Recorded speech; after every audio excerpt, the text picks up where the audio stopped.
In this video, I will show you how to set up SPF, DKIM, and DMARC for Mailchimp in less than 3 minutes, even if you've never touched DNS settings before. Mailbox providers like Gmail, Outlook, and Yahoo are getting stricter than ever with spam filters. Setting up SPF, DKIM, and DMARC ensures your emails reach the inbox. When you don't set them up properly, your emails might land in spam, never reaching your audience, costing you sales, leads, and clients. And all the time you spent writing those emails will go to waste. DKIM, SPF, and DMARC are basically email authentications that prevent spoofing and phishing. DKIM attaches a unique digital signature to your emails, proving they're from you and haven't been tampered with. SPF tells mailbox providers which servers can send emails for your domain. Finally, DMARC decides what mailbox providers should do if emails fail SPF or DKIM checks. If this sounds like technical gibberish to you, don't worry. You can check out this video where I explain all three in detail in the simplest way possible for non-techies. The link is in the description, but you don't need to understand what they are and how they work to set them up. Just follow along with my step-by-step instructions and you'll have bulletproof email authentication in under 3 minutes. Let's go to my laptop where I'll walk you through it. To add SPF, DKIM, and DMARC for your Mailchimp account, the first thing you want to make sure is that you're logged into your Mailchimp account and also your domain registrar. This is the website you purchase your domain on. It could be something like GoDaddy, iPage, or Namecheap. If you manage your DNS, your domain name server with a third-party tool like Cloudflare, make sure you're logged in there. To find the codes to add, you're going to click on this icon in the top right corner. Then you're going to click on Profile. After that, you'll go to Domains. If you haven't added your domain yet, you'll click on Add and Verify Domains. So this will require you to type in your domain name, then they'll send you an email and you'll need to verify it. But if you've already done that step, you can just click on Start Authentication next to the domain you want to verify. So I'm going to click the one here.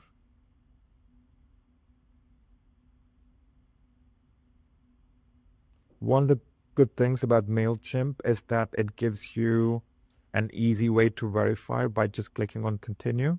So if you prefer doing it automatically, you can just click on Continue and it will automatically connect to your domain registrar and add the codes. But this option isn't available for all domain registrars. It's mainly available for popular ones like GoDaddy, Namecheap, and some more. But if you prefer adding it manually or it doesn't connect to your domain registrar, you can click or manually authenticate your domain. I'm going to do it manually because I prefer manually. I prefer manually because I can customize it. So I'd recommend that you too do it manually. So let's click here. So I'm going to choose who's your DNS provider here. You choose your DNS provider. Mine is GoDaddy. So I'm going to click GoDaddy. Then I click Next. As I mentioned, go to your DNS provider's website. We've already logged in. Mine's already here. So if you haven't, you can click on yours here and log in. Then you click Next. And it's going to show you the DKIM codes you need to add. So Mailchimp doesn't show you any SPF codes. They show both their codes as DKIM code. What I suspect is one is a DKIM and one is an SPF, even though they call them both DKIMs. So don't worry about that. Just add both of the DKIM codes they give you, because when you use another platform like ConvertKit, for example, they have a clear SPF code and a clear DKIM code and another one for DMARC. So, and as you can see, both of them are CNAME codes. What I think is one of these two is actually an SPF code and Mailchimp called both of them DKIM codes, but don't think about it too much. These two should be good enough. So what I want you to do is go to your domain name service settings on your domain registrar and click Add New Record. Then click Add New Record one more time.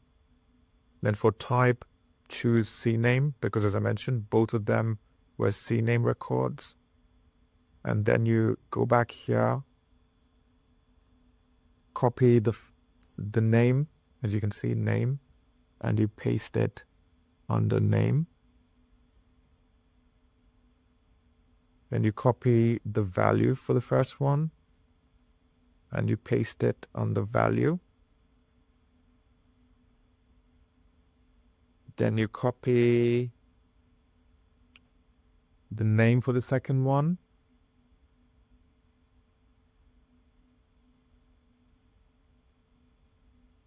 And you paste it in name.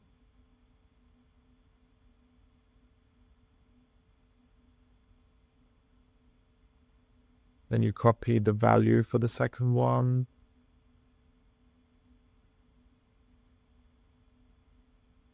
And you paste it in value. For both, I'm going to leave TTL as half hour. That's the default. Even for yours, I recommend that you use whatever default they show you. For example, in Namecheap, it's normally automatic. That's the default.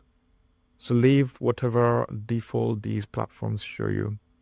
And then click Save All Records. And so yeah, both the DKIMs, or one DKIM and one SPF, have been added. Then you go back to your Mailchimp account.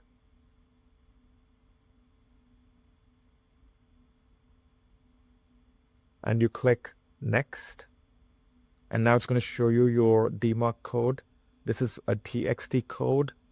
So I'm going to copy the name. I'm going to go here and click Add New Record.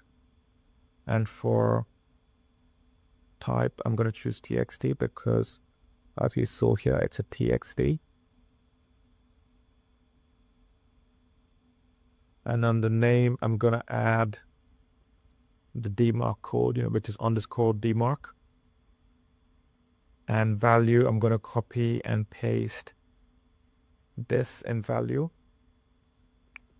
But I'm not going to leave it just like this. I'm going to customize this. First, I'm going to add a space after the semicolon. Then I'm going to type in RUA equals mail2, MAILTO, then colon. Then I'm going to type in my email address, which is mitt@uncamouflage.com. So what this does is it sends DMARC reports once or twice daily to my email address. This helps me monitor my DMARC policy. So I recommend that in a similar way, you add your email address or an email address or someone that works at your company or a common email address that multiple people can check. This will help all of you monitor your DMARC policy to make sure it's working properly. Yeah, your TTL, you leave it as default. Again, it's half hour, and then you click Save. So now we've added our DMARC 2.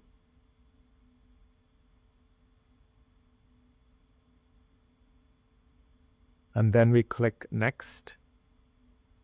For some of you, it's going to be immediate. Your DNS records will be immediately validated. But as they mention here, it could take up to 48 hours to validate that the records were created correctly. Once validation is complete, they'll send you an email to let you know if everything is good. In the meantime, you can set up a free Valimail account to start monitoring all emails sent using your domain. What I would do is I would click check status to see if it's been validated. If it's not been validated, as they mentioned, it can take up to 48 hours. So don't be disappointed if you don't see immediate results. And yeah, and that's it. So now you've added your SPF, DKIM, and DMARC to your Mailchimp account, and you can take advantage of the free Valimail account to start monitoring all emails sent using your domain. Congrats! You successfully set up SPF, DKIM, and DMARC. Your emails are now authenticated and ready to bypass spam filters. However, it may take up to 48 hours for DNS changes to fully propagate. During this time, mailbox providers will gradually recognize your updated records, so don't worry if you don't see immediate results. Now that you're set up, grab my free email deliverability and open rate accelerator. The link's in the description. It's packed with actionable tips that'll boost your email deliverability and open rates. You might want to watch these two videos now. One is for setting up Google Postmaster tools, while the other is on how to use it, what the different metrics mean, and the action steps you need to take based on the data. It helps you track SPF, DKIM, DMARC, and various other metrics that are essential for email deliverability.